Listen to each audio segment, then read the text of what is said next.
Ha, kita siapa tu? Mana? Ni, lorong ni. Ni lorong ni. Lorong ni. Kalau kita masuk nanti ada orang tarik Ambil. No, orang tak tarik lagi sini. Orang tarik ni dalam ni kena buat kira dulu. Dah lain tu. Ha. Oh, pas jom masuk. Ha, lorak leh. Sakit roboh ni. Ha, gigi. Pak ngurut dah ni. Pak ngurut dah ni. Yolah dah sini. Cina. Ambil nak Cina apa? Nyak guru ni Melayu lah. Orang Melayu kita. Orang Melayu kita mudah kita nak kecek dia pehel kita pehel.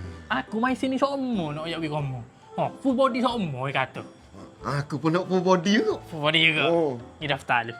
Reception ni. Ha. Tak ada orang pun. Tahu kalau ada orang sini. Waiter. Waiter. Watamu, mu nak gapo? Oh, buah kecil hari ni. Bawa. Katalog ada katalog? Ada?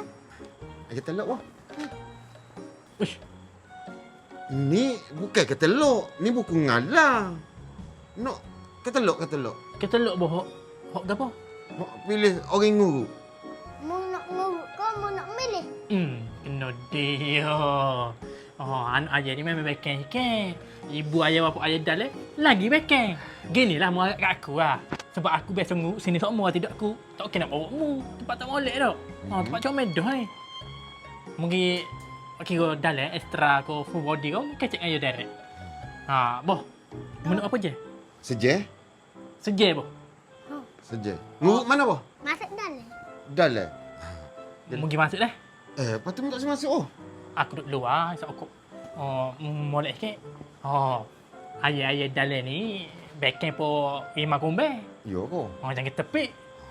Gi. Mu tunggu tu lah. Oh, aku tunggu luar. Tak padang aku buat nak katalog. Mak nak susu.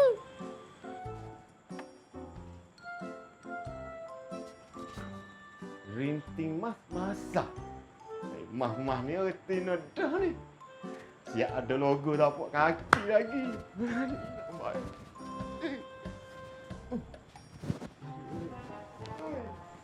Mana tukang urut ni? Dia mari dah. Dia pegang aku. You, saya nak satu body tau. Lepas tu ke, kalau saya nak extra, kena tambah berapa ya?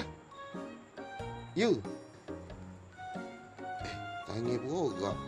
Yalah, dia duk nguruk orang dah.